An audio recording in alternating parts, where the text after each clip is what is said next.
Hello, I'm Seema and welcome to part 22 of the chapter Alcohols, Phenols and Ethers.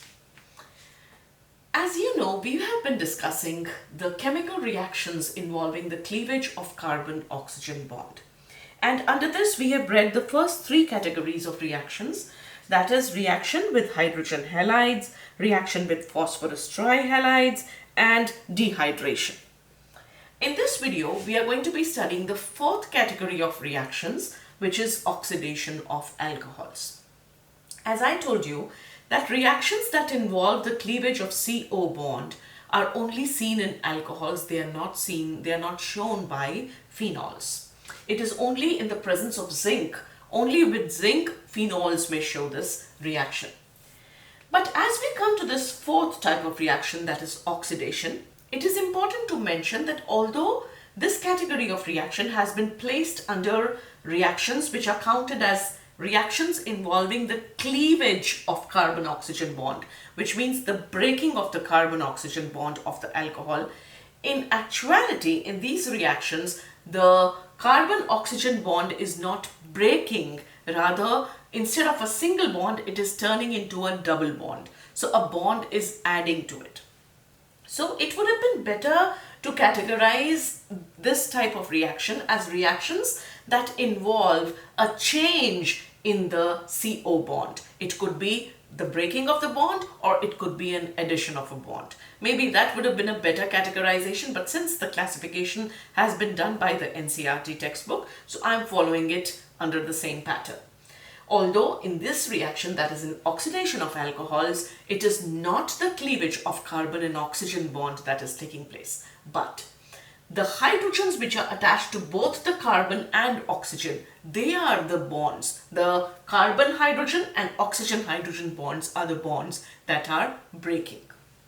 So we say that this reaction, these type of reactions, they involve the cleavage of oxygen and hydrogen and carbon and hydrogen bonds. So if you look at this alcohol, if this is the alcohol, that is, if these two bonds show CH2 hydrogens and this is a hydrogen and the OH is here, then the bond between oxygen and hydrogen, this bond breaks, and the bond between carbon and hydrogen is the bond that breaks. That is the two bonds that involve so the cleavage is of not of this bond, but of course the cleavage is occurring of carbon and hydrogen and oxygen and hydrogen. So hydrogens attached to both carbon and oxygen, those are the two bonds that will be breaking.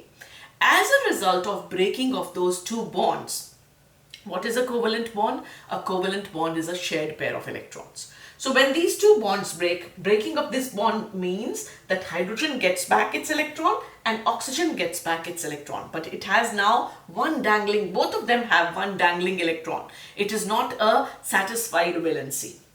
Similarly, carbon also loses, it gets back its electron and hydrogen takes its electron and moves away. Therefore, now carbon also has a dangling electron. So both carbon and oxygen have one electron free which can participate to form a bond. So both these electrons, they combine and they form a bond, making carbon-oxygen a double bond. And in this process, this hydrogen and this hydrogen was removed. So a hydrogen molecule is removed. So this is the basic reaction that is taking place here.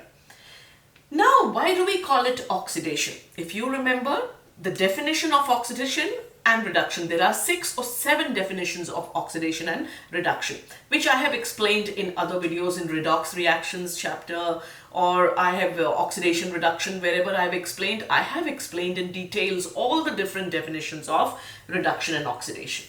So if we go by the basic definition, addition of oxygen is oxidation, of course, but removal of hydrogen is also oxidation. So the first definition where we say that addition of oxygen is oxidation and addition of hydrogen is reduction. Therefore, the opposite would also be true. If addition of oxygen is oxidation, removal of oxygen will be reduction. If addition of hydrogen is reduction, then removal of hydrogen would be oxidation, because oxidation and reduction are opposite processes. So in this case, the definition that we are using of oxidation, why do we call it oxidation reaction? It is not because we are adding oxygen here. It is oxidation because hydrogen is being removed. A reaction in which hydrogen is removed is called dehydrogenation, removal of hydrogen molecule. So the oxidation occurs by the dehydrogenation of the alcohols, right? Now, when dehydration or dehydrogenation of alcohols takes place, the carbon and oxygen, it turns into a double bond. If it is a primary alcohol, then of course these two would be hydrogens, right? Or it would be an alkyl group. So you will get CH3, C double bond O, or it would be an aldehyde, and C double bond O, one of these would be hydrogen. But if it is a secondary alcohol, then this would also be a CH3 and this would also be a CH3. Therefore, CH3COCH3 is not an aldehyde, it's a ketone. So dependent on what is attached to this carbon would be the product. That is, in case you do not remember what will be formed, if you basically understand what is happening, you will automatically arrive at the right answer. This will become clearer to you as I explain the reactions to you. So this is RCH2OH is an alcohol.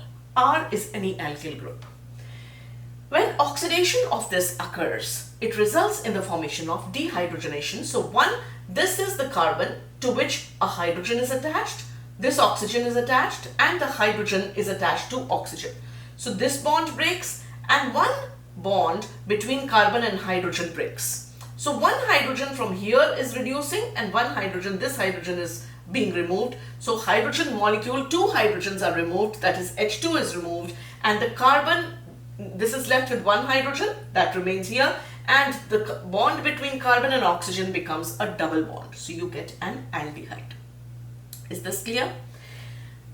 If we further oxidize the aldehyde, if we carry out the oxidation, now in this step, the definition of oxidation is we are adding oxygen.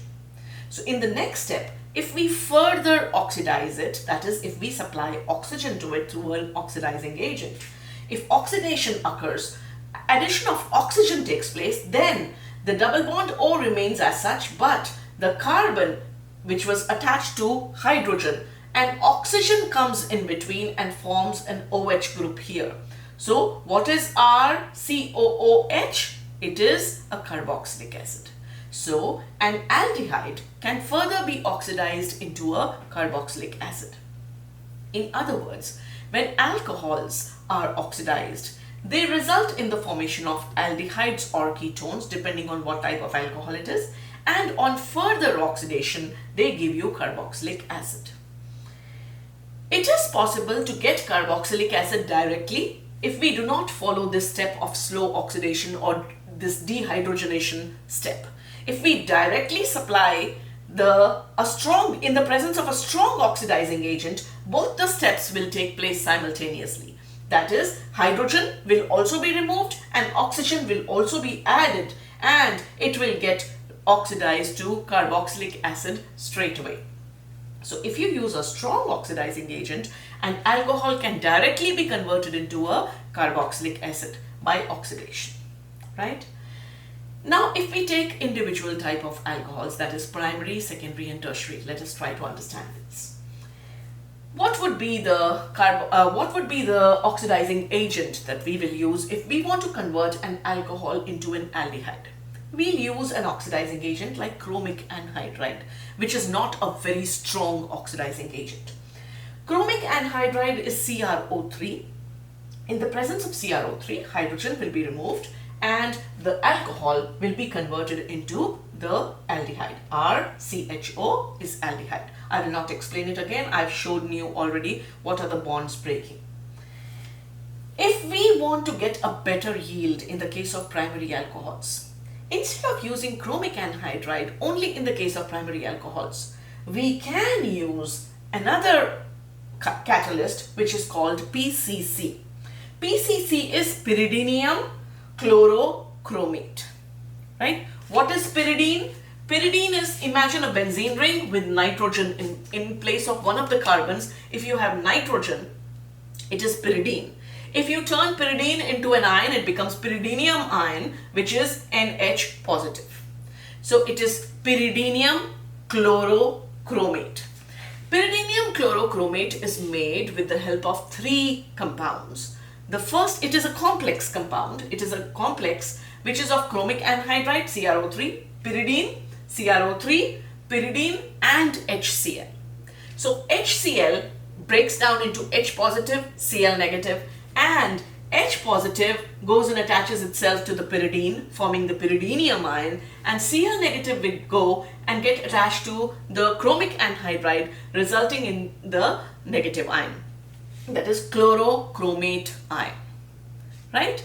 But the negative charge does not remain on chlorine. Chlorine had negative charge, but it used 2 electrons to form a bond with chromium. The negative charge comes on oxygen, right? As a result of which the negative charge is present on oxygen. The double bond which was there between chromium and oxygen, since too many electrons come around chromium, the oxygen pulls that shared pair of electrons towards itself, thereby making the oxygen negatively charged.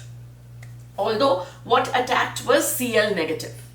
Cl negative used its 2 electrons and formed a bond here. Anyway, this is not really important for us to understand the PCC structure, but I'm just letting you know about this, that it is so that when you remember the name, what is PCC? PCC is pyridinium chlorochromate. It is made up of pyridine. Where did the chloro come from? And how did pyridine turn into pyridinium?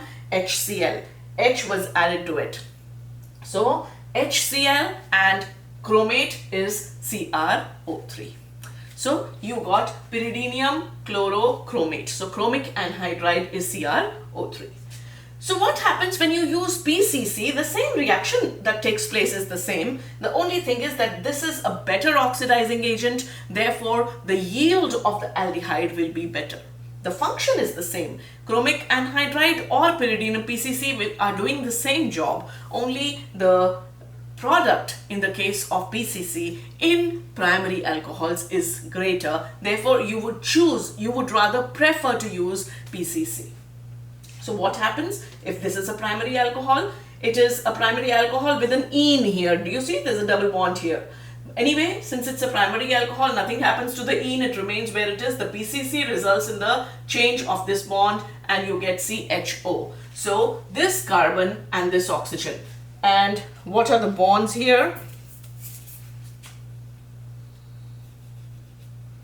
Okay, I'm just trying to show you what are the bonds that are breaking. I think a red pen would be a better idea. So OH, this is the bond, and this carbon has hydrogen here and hydrogen here. So this bond breaks, this bond breaks. So what do you get? The carbon forms a double bond. You get CH3, CH, double bond CH, and this becomes CH, and the oxygen, this bond broke, this bond, carbon got its 1 electron, oxygen got 1 electron, it resulted in the formation of a second bond. And that is what is happening in the product, which results in the formation of the aldehyde. And in this process, hydrogen was removed, hydrogen molecule, therefore it is a dehydrogenation reaction and it is an oxidation reaction. In the case of secondary alcohols, it is basically the same reaction. In the case of secondary alcohols, we use chromic anhydride as the catalyst or the oxidizing agent or the dehydrogenation agent. And since now in the secondary alcohol, what do you have? What is the difference between primary alcohol and secondary alcohol? This carbon is attached to 2 other carbons, which means that one is hydrogen and the other one is a methyl group or any alkyl group. So in the case of a secondary alcohol where CH and instead we had CH2OH, here instead of 1 hydrogen you have an alkyl group here and OH. So which are the bonds that are going to be breaking? The bonds that break are the OH, this one, and the CH, this one. right? These are the two bonds which will be breaking. Both carbon and oxygen will get one electron, and which will be the dangling electron, and therefore they will form a double bond here. And the hydrogen molecule, these are the two hydrogens which are removed, and therefore what you get now is RC double bond OR, which is a ketone. RCOR is a ketone. Basically, the structure, the process, that is the reaction that is taking place is the same. Only because of how many alkyl groups were already present, the product depends on that. If there was one alkyl group and the other was a hydrogen, CHO would be an aldehyde. But RCOR would be a ketone. So now imagine if there's a tertiary alcohol. A tertiary alcohol would mean that even this hydrogen is not there, and there is another alkyl group here, R double dash. Now this is a tertiary alcohol. Would a tertiary alcohol undergo this reaction? It cannot. Simple.